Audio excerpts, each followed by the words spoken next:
The Senate's eager to work on concrete ways to continue this momentum and provide a lasting tribute to this American hero long after this week's observances are complete.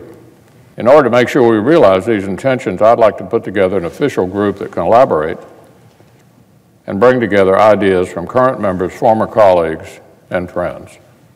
It will be bipartisan, as only befits John's legacy. Senator McCain dedicated his life to serving the United States, and the majority of his service to our country was here in the United States Senate. His office was in the Russell Senate office building, and he's someone who fought tirelessly for the institution of the Senate.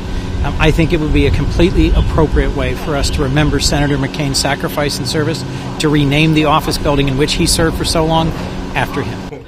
I think it would be an appropriate honor, that I obviously want to do what the family would like, and so we're checking with them as well. I'm sure there will be other ideas as well come forward, but this in particular I think is appropriate. And this is his building. This is where he has been. This is where his floor is, or his office is, just 2 floors up, and it's always been in Russell.